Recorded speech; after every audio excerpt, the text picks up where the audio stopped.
The following is an article in the publication Postcards from Barsoom from September 25, 2025. The title of the article is Homo Umbrans. The subtitle reads, The Corruption of Language and the Annihilation of the Soul. It was written by John Carter. Quote, Political correctness is communist propaganda writ small. In my study of communist societies, I came to the conclusion that the purpose of communist propaganda was not to persuade or convince, not to inform, but to humiliate. To assent to obvious lies is in some small way to become evil oneself. End of quote. By Theodore Dalrymple. As I swam in the warm ocean of Schadenfreude in which we have been frolicking this past week, savouring the weeping flood of leftists, crying out under the righteous Mjolnir of surprise unemployment, one in particular stuck out to me. It is, as these things tend to be, a drama in 2 acts. In the first, an Australian mental health worker, physician heal thyself, joked about Charlie Kirk being turned into a human water fountain. I thought I'd do a quick check-in after yesterday and all of the drama. I want to reiterate that it is not wrong or unethical or unkind to laugh at the misfortunes of terrible people. That Charlie Kirk incited violence. That's what he did. And then that came back to haunt him. That was his decision. So it's got nothing to do with the people who are laughing and joking about him becoming a human water fountain. I don't know if she specifically has gotten herself fired, but the human water fountain woman certainly drew the ire of the raging mob, to whom she immediately responded in the following fashion. Quote, The irony of this situation, that all I did was say some words, and that offended some people. And now people have decided to take that into the real world, and started threatening and harassing and abusing people out in the real world, based on their inability to manage their emotions. What did I do, other than say something that hurt your feelings? Like, that's free speech, the ability to speak, even if that's something that personally offends you, or that you find distasteful. We don't all have to agree on things. In fact, we shouldn't all agree on things. Just think about whether this actually impacts you personally, whether your life is actually impacted by the hurtful thing that person said. End of quote. Now, doesn't all of that just sound incredibly familiar? These are all the talking points with which the right tried to defend itself throughout the long and dreary span of the cancelled years, that people's lives shouldn't be destroyed over words, that just because someone's feelings were hurt doesn't mean that the feeling hurter's livelihood should be taken away, that we need to maintain norms of civil discourse. The virtues of these arguments are entirely beside the point, and human water fountain woman is not especially notable in her adoption of them. The interesting thing here is that she is using these arguments without showing the merest trace of self-awareness, without so much as a momentary acknowledgement that maybe, over all these years, the other side had a point. She is not unique. Indeed, she is common as dirt. All over social media, print media, and network television, leftists are wringing their hands about the death of free speech in America, occasioned by the chilling effect that comes when people's lives can be destroyed for their opinions. I guess they should have thought of this before they went all in on destroying people's lives for their opinions. For 15 years now, the left has wielded cancellation as a weapon, destroying the lives of innocent people for saying innocuous things like, all lives matter, or marriage is between a man and a woman, or men and women have different interests. They've blown loud raspberries at silly notions of free speech and informed us that freedom of speech is not freedom from consequences. They've insisted that silence is violence, that speech is violence, and that violence is the language of the unheard, as though at any point through the cancelled years we could hear anything but their demoniac screeching and incessant nagging. All the way back in 2014, before Trump had even entered political life, when the animating issue of the internet was still ethics in games journalism. The webcomic XKCD was splitting legalistic hairs about free speech being nothing more than a narrow protection from government imprisonment. The author included a 6-panel comic that reads, quote, Public service announcement. The right to free speech means the government can't arrest you for what you say. It doesn't mean that anyone else has to listen to your bullshit or host you while you share it. The First Amendment doesn't shield you from criticism or consequences. If you're yelled at, boycotted, have your show cancelled, or get banned from an internet community, your free speech rights aren't being violated. It's just that the people listening think you're an asshole, and they're showing you the door. End of quote. Unfortunately for leftists, their appeals to the value structures of classical liberalism are falling on deaf ears.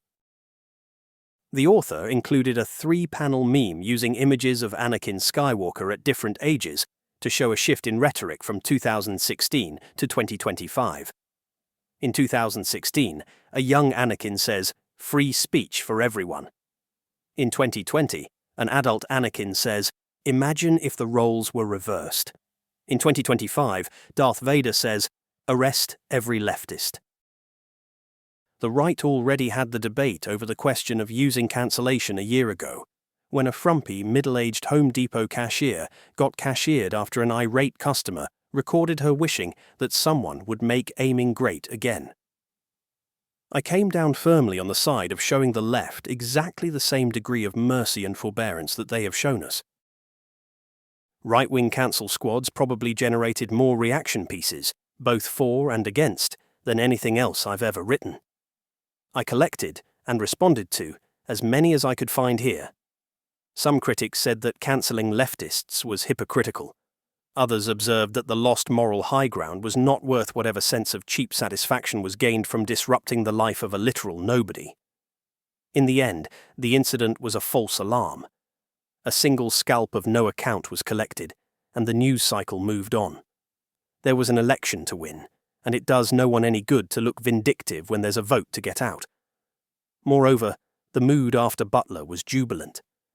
It felt like Trump had been the recipient of divine grace, which does not put people in the mood for retribution.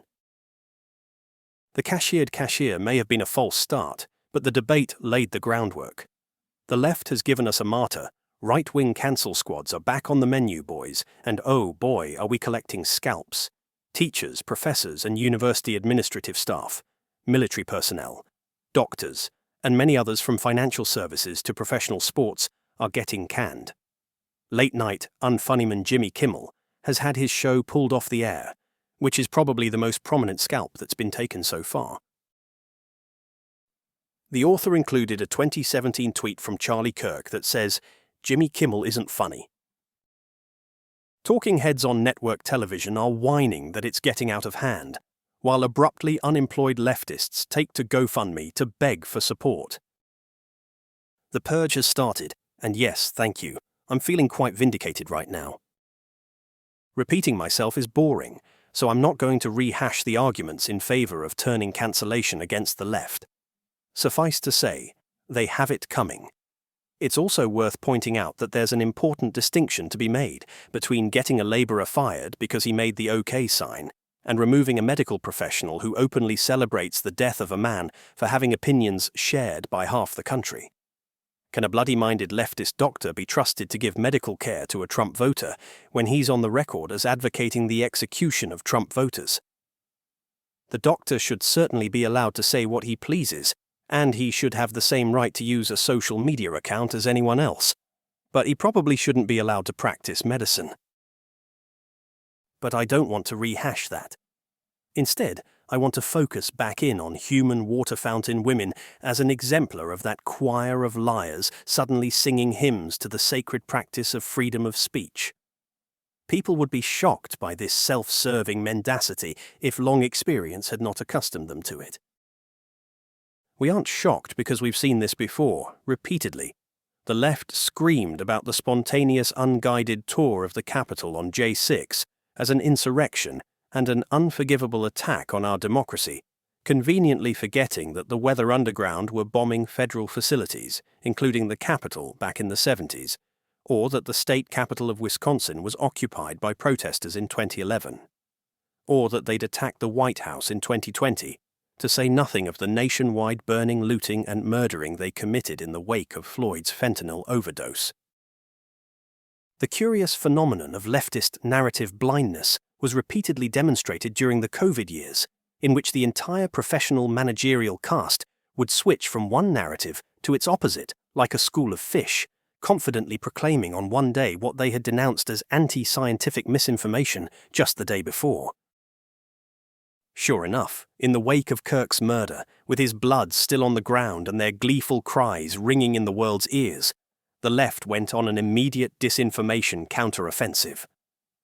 They adopted the narrative that Tyler Robinson was a right-wing groyper, an online follower of Nick Fuentes, who had assassinated Kirk for not being based enough, or for supporting Israel or something.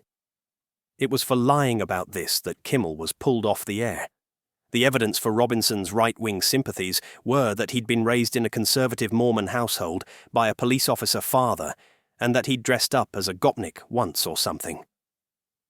Robinson's live-in relationship with a troon, the Antifa slogans he'd carved into the bullet casings, and his friends and family attesting to his left-wing radicalization, were waved away.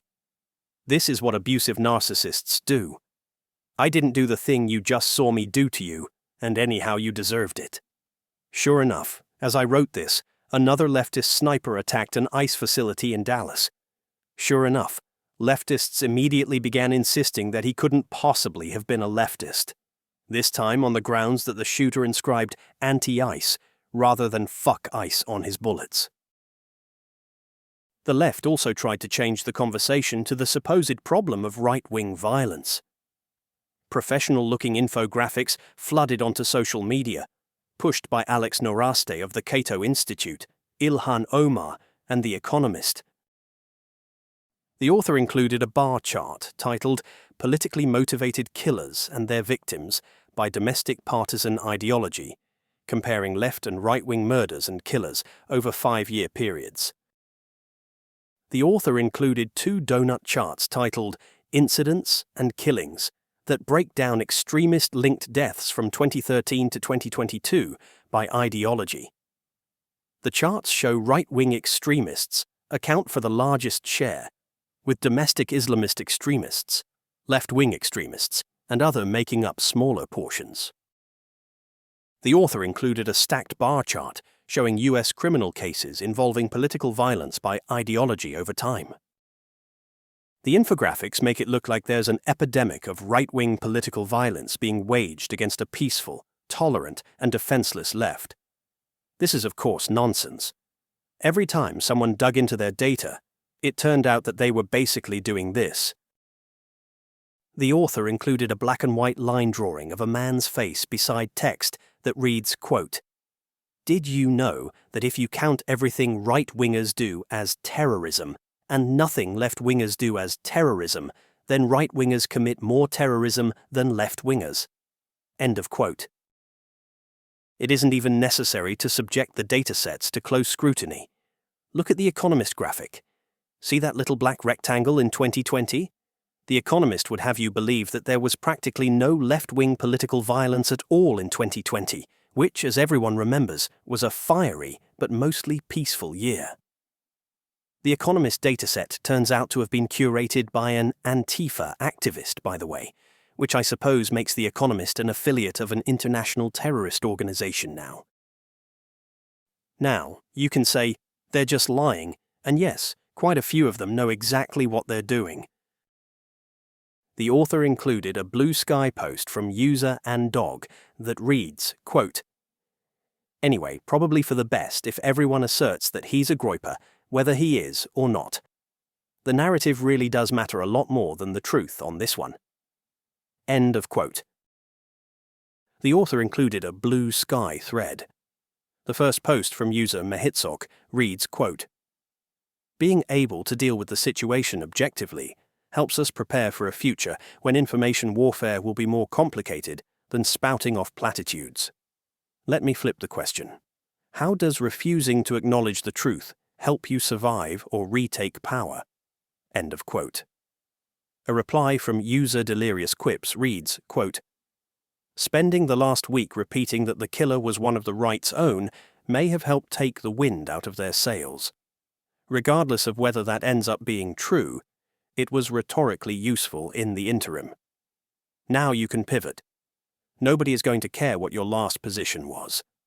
If getting millions of Americans to focus on weird neo-Nazis over the weekend made it slightly harder for the GOP to crack down on dissent, it was worth it. I'll keep reminding them of Fuentes et al. For the foreseeable future, because it hurts them. End of quote. The author included a blue sky thread. A post from Will Stansel reads, quote, "A lot of you really need to sit down and think about how easily you believed a huge, obvious pack of lies about this, in the face of clear evidence to the contrary, just because you heard it repeated a lot and found it ideologically validating. Barely distinguishable from MAGA conspiracy nonsense." End of quote. A reply from user Ronnie Guja reads, quote, "Will interacts with things on a 2D space and is unable to comprehend propagandizing and getting the facts straight at the same time." End of quote. Another reply from user Comey reads, quote, "Lying to flood the news is good, actually." End of quote. In a lot of cases, however, calling them liars isn't quite accurate. Lying implies conscious deception. If you've talked to these people, which I know you have, to the point where you have post-traumatic stress disorder, you know that they seem to really believe the things they say. It does not matter in the slightest if they contradict the thing they said yesterday. They apparently have no memory of their previous statements. Their present belief is always entirely sincere. It does not matter if observable reality is in stark contradiction to their belief. They have lost the ability to distinguish between fact and fiction, with the result that they routinely mistake their own pop culture propaganda for reality. That they do not even seem to notice when they contradict themselves suggests a void of self-awareness. This is the origin of the NPC meme, which depicts leftists as non-player characters, effectively no more than computer programs that emulate human behavior. When the meme first began to spread a few years ago, there was a purge of Twitter accounts that posted it. The NPC meme cut leftists to the quick because they instinctively recognized, as everyone did, the truth in it. Leftists complained that the NPC meme was dehumanizing, which is actually perfectly correct.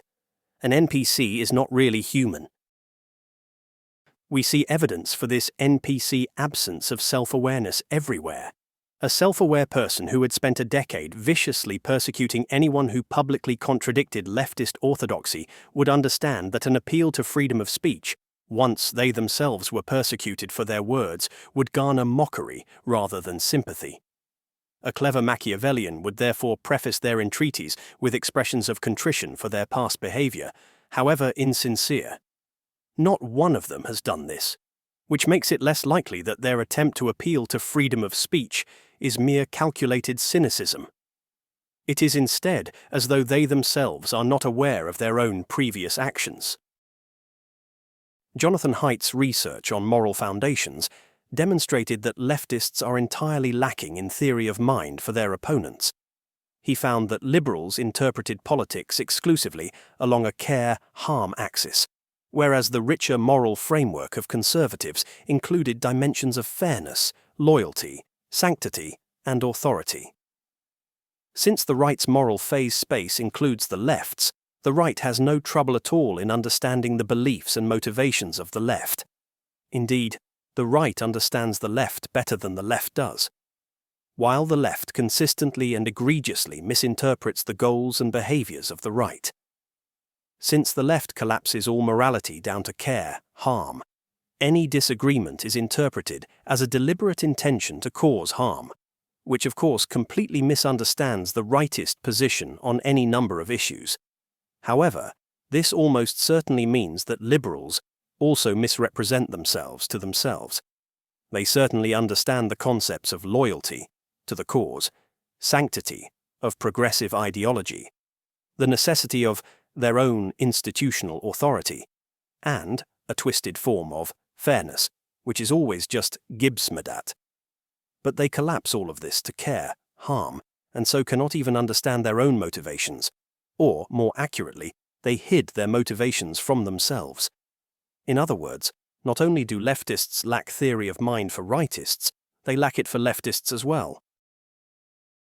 As Tolkien said, evil is not able to create anything new, it can only distort and destroy what has been invented or made by the forces of good. The left has entirely lost the creative spark. Their pop culture propaganda has become ham-fisted to the point of parody. They cannot write compelling characters, exactly as you'd expect for people who have lost the ability to model their own minds, and therefore cannot model the minds of others. They can no longer write coherent plot lines. Again, as one would expect, if they can no longer quite understand the chains of cause and effect that lead characters to do one thing in logical reaction to the conditions created by a previous event. They can't even seem to come up with anything novel, providing instead nothing but endless retreads of pre-existing works, always at progressively lower resolutions. Famously, the left can't even meme. Indeed, I can think of only one leftist meme from the entirety of the last decade that showed the merest glimmer of self-aware humor.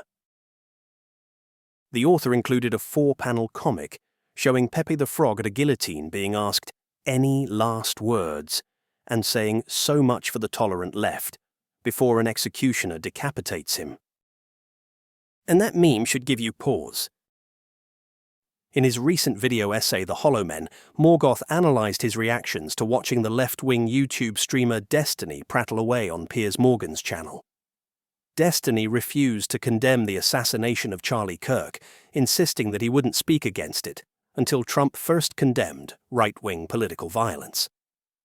Morgoth's point isn't that political violence from the right is largely a hallucination, but rather that this revealed a complete moral void in Destiny's character, and more worryingly, an absence of even the pretense of an inner sense of agency. He seems to be nothing more than a machine, responding to stimuli with no more thought than an animal following its instincts. There doesn't seem to be anything human there. The Linnaean classification for the human organism is Homo sapiens, wise man.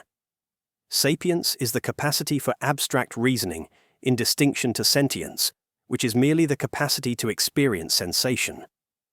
Every living creature is to some degree sentient, but so far as we know, only human beings are sapient. Metacognition, the ability to think about thinking, including one's own thinking, relies upon the capacity for cognition. Self-awareness is thus inseparable from sapience, and we might therefore understand Homo sapiens not only as the wise man, but even more fundamentally as the self-aware man. It is no accident that in the dawn age of Western civilization, the Greeks wrote "Gnothyseuton," know thyself, on Apollo's temple at Delphi. This is the commandment at the foundation of what it is to be human. The author included a surreal cosmic landscape featuring a lone figure walking on a floating stone path toward a glowing golden ring and an eye-like portal surrounded by crystalline formations and ethereal creatures. Self-awareness is a very powerful thing. Metacognition enables one to step outside of a logical system, sidestepping Gödel's trap of illogic within logic to examine both the process and the premises. If the outcome of a given train of thought is clearly nonsensical, the self-aware mind can check the steps in the process that it followed to ensure that the elements are connected properly, and it can interrogate the individual elements that train of thought was constructed from to ensure that they are themselves well-founded. No mind is ever perfectly free from error, but self-awareness provides an error-checking mechanism that can gradually weed out incorrect beliefs. The principal challenge presented by self-awareness is that it is not easy. It is in fact the hardest thing for the human mind to do. It requires the ability to step outside oneself, looking at one's thoughts and beliefs with the same dispassionate objectivity with which one might regard those of a complete stranger's. It demands an inner ruthlessness, an unsympathetic readiness to excise and discard beliefs that have been found wanting. This is always at least a little painful, and can become excruciating if the beliefs in question are deeply rooted, connected to a large number of subsidiary beliefs, such that with the capstone removed, the archways holding up whole treasured cathedrals of thought may come crashing down. Physically, this corresponds to the reconfiguration of a large number of neurological connections, which requires a large amount of energy. It is therefore tempting, particularly for those with low pain tolerance, to pretend that evidence contradicting deeply held beliefs does not exist, or is erroneous, or can be explained away with some convoluted, half-plausible tangle of paralogical thought. The connection between sapience and pain is vividly illustrated in the famous Gom Jabbar scene in Frank Herbert's novel Dune. The young Paul Atreides is taken by the Reverend Mother of the Bene Gesserit, who wishes to determine if the fledgling psychic product of their eugenic breeding project is human or a monster. The test is simple. The Reverend Mother tortures him by holding his hand in a box that induces an agonizing sensation of burning in his nerves, while explaining to him that the pain is an illusion, that his flesh is not really being charred to the bone. An animal cannot master its pain and will jerk away its hand. A human can override these sensations, using willpower to place the rational intellect in control of animal instinct. The author included a dark, ornate illustration of a hooded, regal figure with glowing eyes, surrounded by golden celestial symbols. Most people cannot pass the test of the Gom Jabbar. In the view of the Bene Gesserit witches, the majority of people are not then truly human. Paul, of course, passes with flying colours. Indeed, he endures the pain longer than anyone else before him. This implies that humanity is not a binary classification, but a continuum. Not only are most people not human, but some people are more human than others. If the capacity to override pain is related to sapience, then what are we to make of the moral centrality given to meliorism within the managerial order, the concept that all suffering, all discomfort must be ameliorated? No one likes pain, but exposure to pain is hormetic. The capacity to endure the torments of life, and so of the intellect and the soul, grows with exposure. Is it accidental that the characteristic drug of our age is fentanyl, a synthetic opiate that blots out pain by blotting out consciousness itself, leaving the addict a dead-eyed zombie slumped over in the street in narcotic stupor? The biological foundation for sapience is a delicate thing, resting upon a thin skein of neural tissue lying on top of a thick substratum of subconscious instinct. Such a fragile structure as sapience can no doubt be disrupted quite easily, or indeed prevented entirely from developing in the first place. Edward Dutton has long argued that the left is disproportionately composed of spiteful mutants, which are produced in abundance by low infant mortality and post-Darwinian conditions, and who can often be identified by malproportioned facial features under the physiognomic theory that high mutational load will express itself physiologically as well as psychologically. Leftists are infamously ugly. We might therefore conclude that the simplest explanation for the apparent rarity of self-awareness on the left is that leftists are simply born that way. Another possible explanation for loss of sapience on the left is brain damage from recreational drugs, hormonal birth control, or prescription psychopharmaceuticals. After all, drug abuse is common on the left, as is mental illness.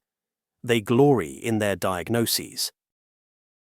There is almost certainly a lot of truth to biological and chemical explanations for the decline of sapience on the left. However, I think that this is not the whole story, and that something much darker has happened to many of us. I've personally known a number of people who, in the past, were quite normal, not necessarily exceptional, but kind, compassionate, reasonably intelligent human beings, people who at least outwardly seem to be of reasonably high-quality genetic stock, and who have no history of drug abuse, who nonetheless were seduced step by step into unreflective, glassy-eyed, bestial libtardation.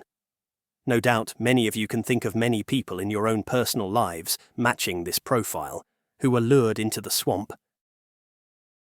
The author included a scene of a red-cloaked man wading into a misty pond surrounded by pale, long-haired water spirits as a saddled horse watches from the shore. Our default assumption has long been that any entity capable of chattering away in something passably resembling a coherent response to a prompt expressed in natural language must, ipso facto, be sapient, and therefore a human being in something beyond the very basic morphological sense of the term. Not just a hairless biped, but a person. The existence of large language models should destroy that superstition for all time. LLMs are not sapient, but they are perfectly capable of natural language processing. This does not mean that language is irrelevant to sapience. In Why Sapience is Not Universal, Copernican argues that sapience is an emergent property of natural language. The author included an NPC-style figure being touched on the head by a hand, with a partial face of Jesus visible, causing a beam of light and eventual enlightened Wojak expression. Copernican suggests that sapience is not an on-off switch, as might be inferred from the meme above, but a continuum. Like the burner on a gas stove, it can range from fully off to on but barely visible, to warm to blazing hot. He relates the degree of sapience to the complexity of the linguistic network. Larger vocabularies enable a greater conceptual specificity, thereby providing the framework for richer and more profound thought, whether about the world or about oneself. The focus of Copernican's short essay is more on the capacity for abstract thought than on self-awareness per se. Self-awareness itself remains a great mystery, one which, if we understood it in a precise mathematical fashion, we would certainly be able to replicate in our machines. However, we can say that metacognition requires cognition as a precondition. In order to think about thinking, including one's own thinking, one must first be able to think. Thinking, in turn, requires language to rise above a very low level. Thus, while natural language processing is clearly not sufficient for sapience, it is probably an absolutely necessary precondition. What happens to sapience if the linguistic network becomes corrupted? Say, for example, by deliberate confusion of the terms man and woman. Clarity of communication requires clarity of terms.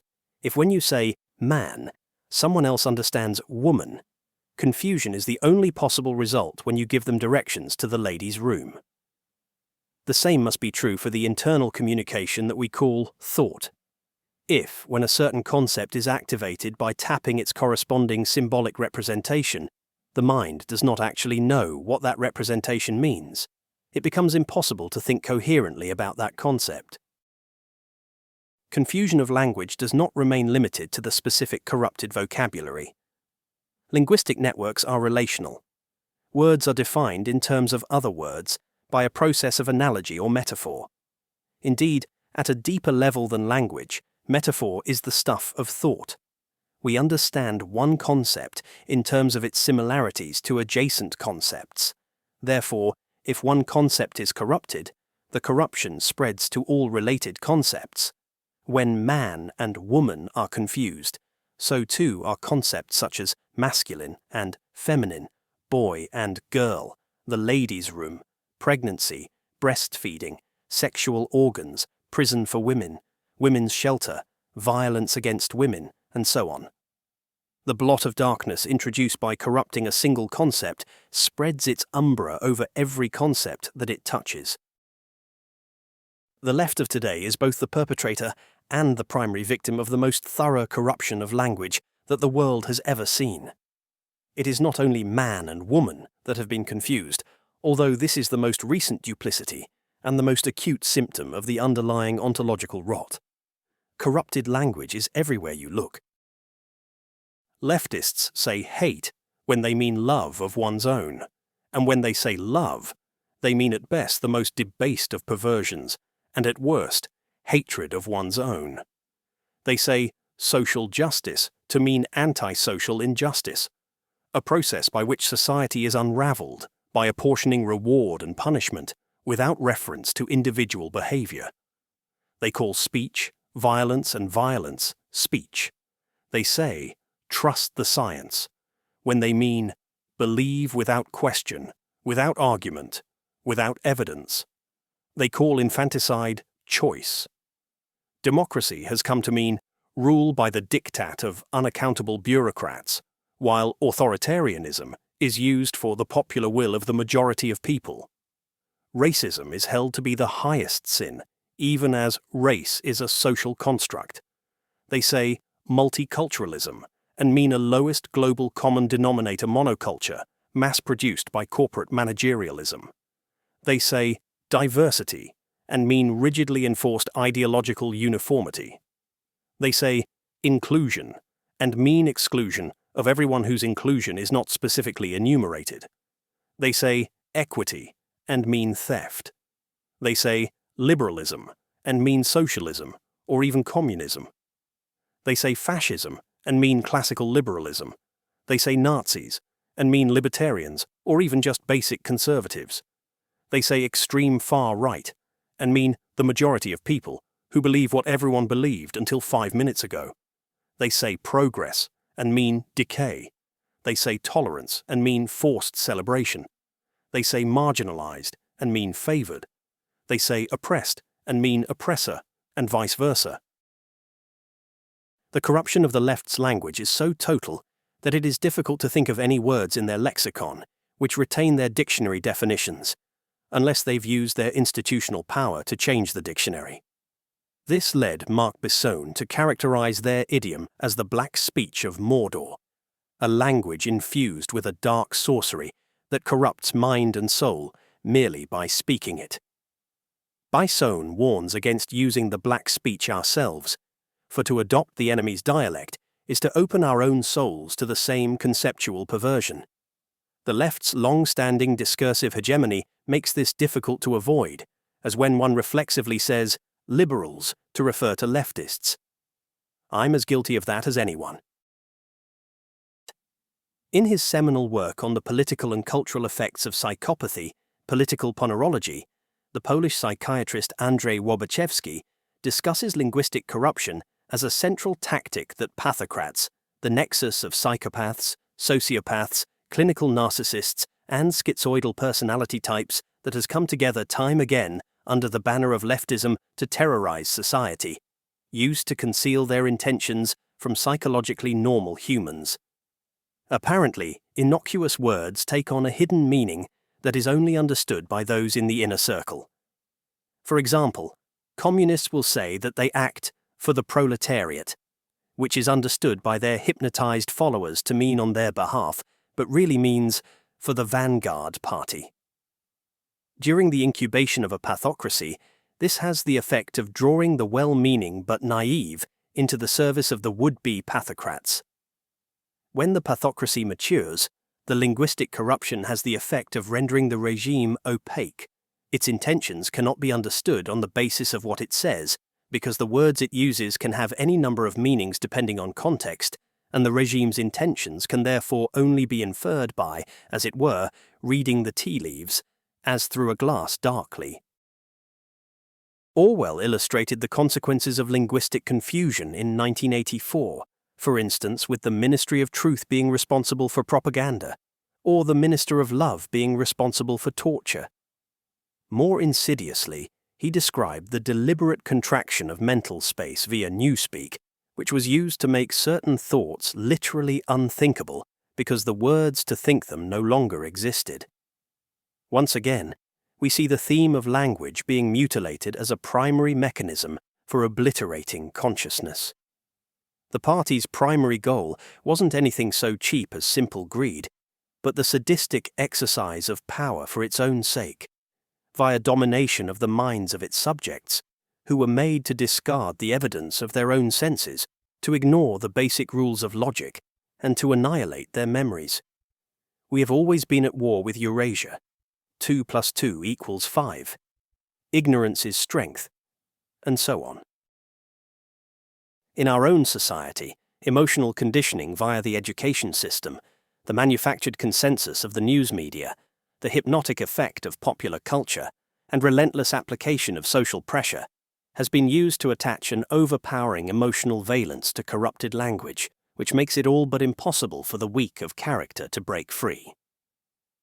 Technological comforts insulate us from the hard edges of society, further weakening character, reducing pain tolerance and making people less capable of confronting painful things. Questioning falsehoods is simply too painful for them to bear. Their entire identities are bound up in the struggle against racism, sexism, Islamophobia, climate change, homophobia, transphobia, and so on. To correct even a single error threatens the integrity of their entire personality. This doesn't just make it impossible for them to think clearly, it also forces them into the position of continuously doing violence to their own thought. They see an autogynephile in a wig, substitute woman for man, because even the suffix trans is exclusionary, and then they must forget that they have done this. They engage in this process repeatedly, day in and day out, on every subject of political importance, and they cannot allow themselves to realize that they are doing this, because to notice their habitual twisting of thought would reveal that their thoughts are habitually twisted. Thought turned against itself cancels itself. It is thought that obliterates thought. If sapience rests on a foundation of a language, it follows that corruption of language must reduce one's capacity for sapience. Deprive a child of language entirely, for instance by isolating them in a room, and the parts of the brain that process language wither away, leaving them no more than a half-clever beast. Corrupt language sufficiently, and thought itself becomes impossible. With cognition reduced to so much emotional static, metacognition follows. The inner light of self-awareness gutters, dims, and goes out. The author included a high-contrast black silhouette of a human-like head with glowing white eyes and a toothy, unsettling smile. When we speak of the woke mind virus, it is not just some body of contagious postmodern witchcraft that we're looking at. It's much worse than that. It's a mimetic weapon that eats people's minds, that chews away at the connectivity in their prefrontal cortex and reduces them to beasts whose meaningless babble is nothing more than camouflage for predatory intent. The author included a close-up of an anime-style elf character's face with green eyes and elongated ears. The bottom of the image shows text that reads, "To them, words are merely a means to deceive humans." The psychic shockwave echoing through the social order right now isn't because a beloved public figure got shot. It's because, in the aftermath, every human being who hasn't been hollowed out by the psychic infection got a full view of the horror it has unleashed. The author included a crowd of grisly, blood-splattered, skull-like humanoid faces arranged in repeating rows. Hollowed-out bodies do not stay empty. Stormy Waters likes to say that bodies without consciousness become vessels for consciousness without bodies. It is not necessary to believe in the existence of literal discarnate spirits inhabiting the sublunary planes to apply this concept, though I would not, and do not, rule it out either. One could as easily invoke egregores, pseudo-conscious entities sustained by collective belief, which lack bodies of their own, but act in the world by parasitizing the entrained minds of their slaves. Perhaps you think I exaggerate. If so, watch these. We're gonna push it. We're gonna see how far we can push it. I was not kidding when I said, if you were gonna get the job done, there were two better candidates. And furthermore, when that happens, and it will, it will, not only will we be insensitive, that'll be the least of your worries.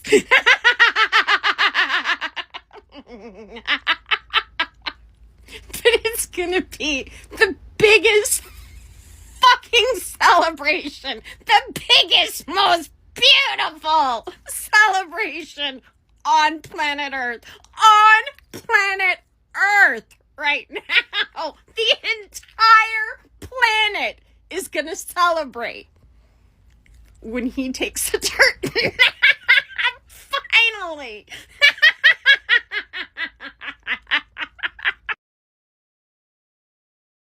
Oh man, did you guys see that? That activist in America, Charlie Kirk, he got shot. Did you see that? That guy loves gun violence and he got shot. Did you see that? Oh man, Charlie Kirk.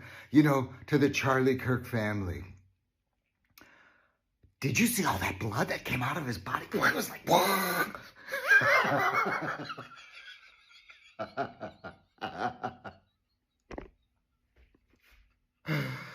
To every Zionist, every Christian Zionist, may you be just like that shop, the Target. All his followers, just like the shop, the Target. I'm not saying that violence isn't the way, so don't misconstrue my words, okay? Did you see all that blood? That dude's dead. There is a fucking God.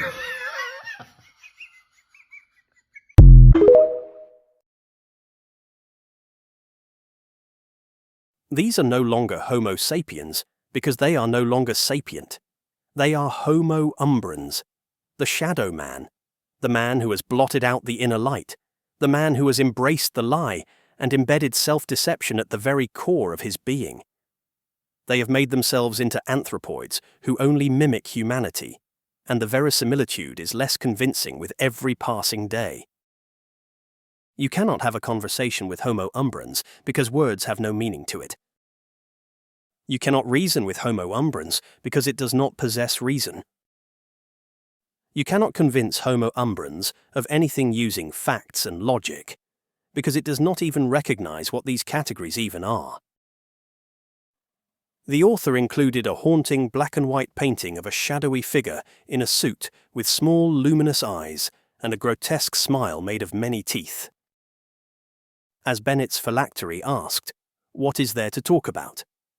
The left's precepts are wholly incompatible with the right's. For example, either a man and a woman are distinct and elementary biological categories, or gender is a social construct. Moreover, the correlates are existential, as if gender is a social construct, depriving a child of gender-affirming care is to inflict a lifetime of psychological suffering. Whereas if gender woo is malicious gaslighting manipulation, allowing genital mutilation is a monstrous crime that makes the child's induced mental illness irreversibly permanent. There is no middle ground to be had.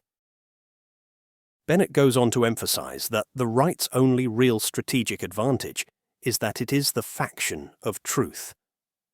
The right's intellectual core consists of those who, due to some accident of character, proved resistant to the left's corruption of language, and indeed so strongly preferred simple honesty about reality to whatever material rewards the left might offer that they were willing to risk destruction of career, loss of livelihood, and even, as in Kirk's case, loss of life, rather than rhapsodize about the rich imperial purples of the emperor's robes as he prances down the street in his birthday suit.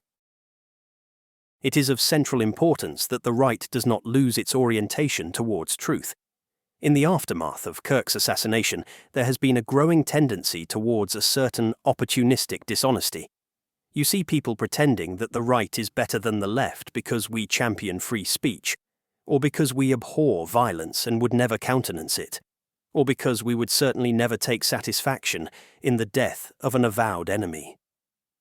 Perhaps some of you don't want to hear this right now, because it is tactically inconvenient in the moment, but that is all bullshit, and if you embrace it, you encourage precisely the same loss of self-awareness that has destroyed the minds of the left. Remember when Ruth Bader Ginsburg died? Remember the celebrations that erupted across right-wing spaces? Ding dong, the witch is dead. Pepperidge Farms remembers. What about when John McCain was claimed by the Dukes of Hell?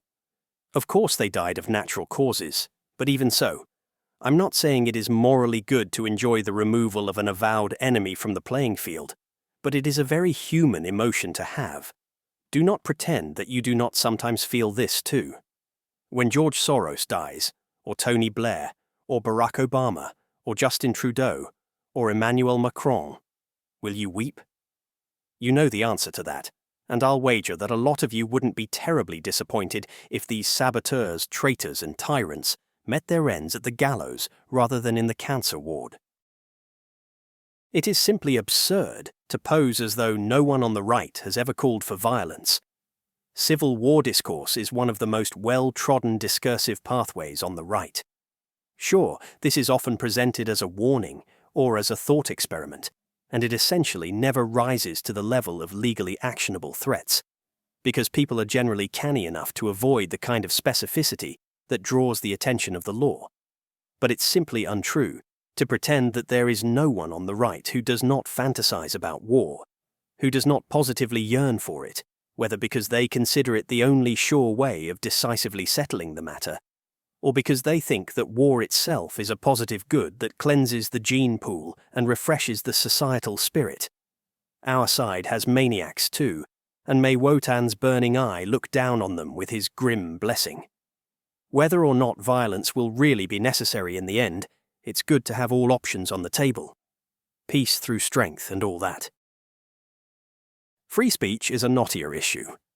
There's no question that the right has invoked this ancient liberal principle many times throughout the cancelled years, which of course is precisely why the left thinks it can Alinsky its way into holding the right to its own self-proclaimed standards, and thereby slither out of the targeting reticule. Yet it is also true that the right has itself put a question mark after the absolutism of free speech, with many of its philosophers noting that historically there was not really any such thing. Blasphemy was prohibited for a long time, as was sedition.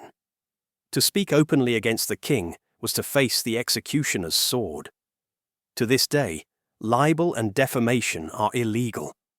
One can be hauled into court for deliberately and knowingly spreading falsehoods with the intention of damaging the reputation of another. The left's project of writing hate speech into the criminal code is really nothing more than an attempt to revive the blasphemy laws of old. The only real difference is that the sacred symbol of the left is the pederasty prism, and their cultic mascot is the long-suffering magic Negro. The left simply intends to prohibit blasphemy and sedition against the left. So does it all just reduce down to the Bolshevik principle of who, whom?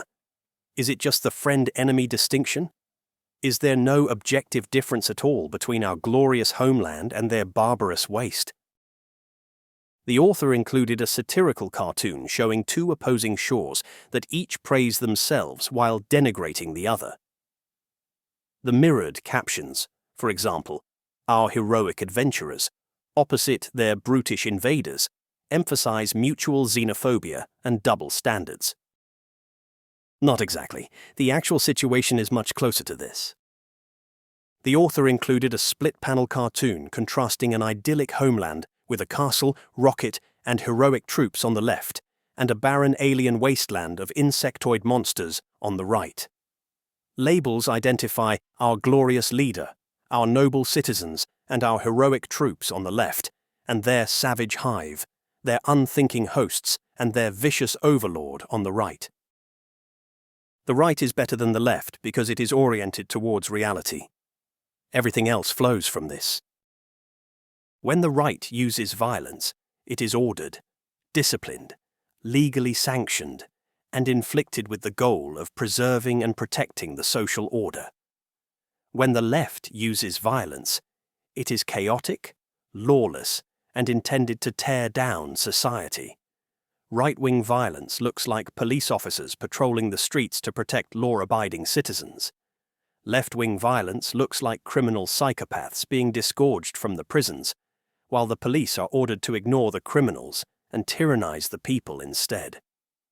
Right-wing violence is controlled and surgical, with the goal of removing the worst bandits and provocateurs in order to reimpose the peace with minimal destruction and loss of life. Left-wing violence is a mountain of innocent skulls, the higher the better. That is why the right is better. When the right takes grim satisfaction in the destruction of its enemies, it is always the very worst sort of villains, manipulative liars, scheming sociopaths, shameless parasites, career criminals, traitorous politicians, paedophile rapists, men whose biographies are written in the language of broken lives, innocent deaths, vandalized beauty, and corrupted purity. When the left gloats at the death of its enemies, it is always the noble, the virtuous, the beautiful, and the blameless that they glory in extinguishing. That is why the right is better. When the right censors, it is for deliberately telling outrageous lies, or for seeking to debase impressionable young minds with smut. The right can abide honest disagreement, because the right is aligned with reality, which is something all men can perceive, even if they do not wholly agree with one another on all of its particulars. When the left seeks to shut down discourse, it is because they cannot abide disagreement of any kind. The left is woven from a tapestry of lies, and lies retain their coherence only through force. That is why the right is better. There is no moral equivalence between right and left, because there is no moral symmetry between those who seek to cultivate the inner light of self-awareness and those who deliberately scratch out their own souls for some cheap and temporary gain. Finally, and here many of you will think I am about to cuck, we must talk about forgiveness. The author included a photo of a tearful Erica Kirk speaking at a podium during a memorial service for her husband, Charlie Kirk. Just as you should be truthful about your own natures, you should be truthful about the possibility of redemption, and ready to forgive whenever possible and necessary. Here, too, the left shows its allegiance to falsehood with its implicit belief that it is not possible for people to change. How many times over the years have you seen someone step afoul of the left, offer a heartfelt apology with tears in their eyes, only for the mob to interpret this as nothing more than an admission of guilt, responding like piranhas to blood in the water? It is not for nothing that the left has been called the Church of No Salvation. If you are white, male, Christian, straight, you are an oppressor down to your very marrow, defined for all time by the historical sins of your ancestors. No matter how much you do the work, it is never enough, because the left is incapable of forgiveness. This refusal to forgive is not only a gross error that misrepresents human nature, it has also proved to be a crippling strategic mistake. There is a tactical advantage in being utterly remorseless. When you are strong, you are feared. People will keep their heads down, their eyes averted, and if they speak against you, it will never be above a whisper after a glance over their shoulder, because they know that should they misstep, even once they will be destroyed. Fear is not love, however. It is not even respect. Gradually, those whispers proliferate and rise in volume. People begin to say that if they will be destroyed without mercy for even the smallest step out of line, then what disadvantage is there in taking a larger step? Fear hardens into resentment, resentment crystallizes into hatred, and then one day everything cracks. Not every leftist is redeemable. Some were simply born bad. Some are too far gone. Some have committed crimes for which no forgiveness is possible. No doubt, as all of this unravels, more such crimes will be committed. They will need to be dealt with. But many, and perhaps even most, retain their humanity. Already there have been several high-profile examples of leftists who have expressed their disgust at the dancing ghouls. The OG YouTuber Shoe on Head has taken a clear and impassioned stance against the celebration of political violence. She spoke up almost immediately on X, and then released a video that may be one of the most touching things she's ever made. Honestly, I've always liked Shoe, and while she thinks of herself as a leftist, I sincerely doubt that very many leftists would agree with her. Her leftism is economic, and that is not really what the left is anymore. Moreover, there are many on the right who agree with her on economics. The author included an X.com post from user Jens that reads, quote, "If you call yourself leftist, you can get away with embracing non-socialist economic positions and won't be kicked out of the club by peers. You cannot get away with not affirming black worship, trannyism, and replacement migration. Therefore, that is what leftism is." End of quote. Cenk Uygur also deserves recognition for condemning in no uncertain terms the execution of a man with whom he disagreed, but who despite this treated Cenk with warmth. Ezra Klein, of all people, took to the New York Times, of all places, to defend Kirk's legacy. He's been taking heavy fire for that, but he isn't budging, and I never thought I'd say this, but good on him. Disgust at the left's reaction by erstwhile liberals is not limited to a few influencers with large followings. AJR Klopp rounded up quite a few TikTok videos starring just about the most libtarded physiognomies you can imagine, all of whom were expressing their horror at the demonic glee so many of their former fellow travelers were indulging in, and many of whom proclaimed that they were done. They were out. They could not associate themselves with this. They weren't voting for Democrats anymore. The author included a 9-panel collage of TikTok screenshots showing people reacting to Charlie Kirk. Visible captions and on-screen text include phrases like, "Rip Charlie Kirk," and "I quit being a liberal." There is hope for these people, and I think for many more. Many are deluded through no fault of their own, seduced into their beliefs out of a desire to, as Redditors put it, just be a heckin' decent human being. They want to be kind and compassionate, to improve the economic lot of the common man, to ensure that society does not abandon the weak. Their ideas on how to achieve these aims may be wrong, but their motivations aren't evil, and insofar as they have advocated for evil things, this is because they were lied to all their lives by evil people. No one can be blamed for believing a lie that they do not realize is a lie. We need to be ready to forgive, to accept hands held out across the ideological divide in a spirit of genuine conciliation, but only when they express genuine contrition. Forgiveness requires repentance. That is not just Christian theology, it's simple practicality. Caesar made the mistake of offering clemency to those who did not deserve it and paid the price. Octavian learned from Caesar's lethal mistake. He did not offer clemency to those who would only use it to betray him. Instead, he liquidated his enemies with perfect ruthlessness. The result was a century of peace and prosperity. Destroying the left by ripping it up by its financial and organizational roots, purging leftists from positions of responsibility and authority, and jailing the worst offenders for their crimes against nature and the human spirit, is absolutely necessary. There should be no hesitation here. However, this is not only a necessary act of civilizational self-preservation, it is also an act of generosity towards the afflicted, as when an oncologist attacks a tumor with scalpel, toxin, and hard radiation, cutting, poisoning, and burning the diseased tissue to save a patient's life.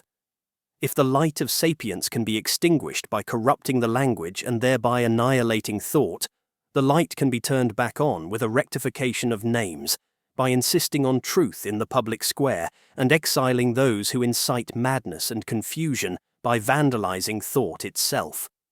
Those who have wandered into the sucking mire and found themselves trapped cannot extricate themselves so long as the swamp that has enveloped them remains undrained. Drain the swamp, however, and some of them, perhaps even a great many of them, might succeed in crawling free under their own power and reclaiming their humanity. Thank you for reading this rambling mess of an essay. There's a lot more I could have said on the subject, for instance, the similarities between leftist language corruption and the wooden tongue of managerialism, or the role played by the structure of the managerial system itself in hollowing out the human intellect.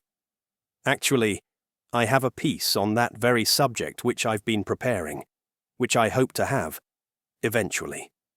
My hard drive is full of draft essays in various states of completion, some of which have fallen woefully behind the news cycle. But I wanted to get this out before the topic got stale, while the emotional impression the left's ghoulishness made was still fresh in people's minds. Anyhow, I hope this was all somewhat coherent. As always, I would like to express my gratitude towards all of my supporters. I put everything out there for free, meaning that you receive nothing but the satisfaction of knowing that you're keeping me from starving to death. Your generosity is simply stunning, to say nothing of your loyalty, given my silence over my long summer vacation.